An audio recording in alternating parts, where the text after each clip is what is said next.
महाशिवरात्रि। लोग कहते हैं यह शिव जी की शादी की सालगिरह है, लेकिन सच कहूं यह आधी अधूरी बात है। ये रात सिर्फ जश्न की नहीं बल्कि उस खौफनाक अंधेरे की गवाह है जब पूरी दुनिया खत्म होने की कगार पर थी। एक ही रात में 3 ऐसी घटनाएं घटी जिन्होंने ब्रह्मांड का नक्शा बदल दिया। जरा सोचिए, एक तरफ शादी की शहनाइयां थीं, तो दूसरी तरफ मौत एक ऐसी आग थी जो ब्रह्मा और विष्णु का घमंड चकनाचूर कर रही थी। अगर आप यह वीडियो 16 फरवरी से पहले देख रहे हैं तो सावधान हो जाइए, क्योंकि आज हम शिवलिंग के प्रकट होने की वो कहानी सुनेंगे जिसे सुनकर आपके रोंगटे खड़े हो जाएंगे। कहानी पर आते हैं। एक बार ब्रह्मा जी और विष्णु जी में युद्ध छिड़ गया। दोनों लड़ रहे थे कि मैं महान हूँ। नहीं, मैं तुमसे ज्यादा महान हूँ।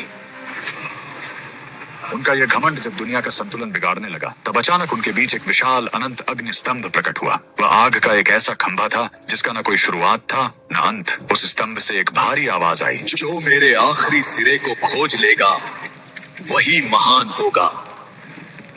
ब्रह्मा जी हंस बनकर ऊपर उड़े और विष्णु जी वराह बनकर नीचे गए। हजारों साल बीत गए, विष्णु जी को अंत नहीं मिला। उन्होंने अपनी हार मान ली, लेकिन ब्रह्मा जी ने वापस आकर झूठ बोला कि उन्हें अंत मिल गया है। उसी पल उस आग से काल भैरव प्रकट हुए और सजा के तौर पर उन्होंने ब्रह्मा जी का वो सिर काट दिया जिससे उन्होंने झूठ बोला था। उनका अहंकार टूट गया। चूंकि शिव जी आग के रूप में आए थे, वो बहुत गर्म थे। तब देवताओं ने उन्हें शांत करने के लिए उन पर जल और दूध चढ़ाया। यही वो पहला दिन था जब शिवलिंग पर रुद्राभिषेक की शुरुआत हुई। लेकिन कहानी यही खत्म नहीं होती। एक बार जब देवता श्रीहीन यानी कमजोर हो गए थे, तो अपनी शक्ति वापस पाने के लिए समुद्र मंथन हुआ। सबको उम्मीद थी अमृत की, लेकिन निकला क्या? हलाहल विष। पूरी दुनिया जलने लगी। तब फिर वही भोलेनाथ आगे आए। संसार को बचाने के लिए उन्होंने उस उबलते हुए जहर को पी लिया और अपने कंठ में रोक लिया। जहर की गर्मी से शिव जी का शरीर तपने लगा। उस जलन को शांत करने के लिए सभी देवताओं ने उन पर पूरी रात गंगा जल, दूध और बेलपत्र चढ़ाया। उन्हें नींद न आ जाए इसलिए पूरी रात देवताओं ने गीत गाए और जागरण किया। यही वजह है कि महाशिवरात्रि पर हम पूरी रात जागते हैं। लेकिन रुको,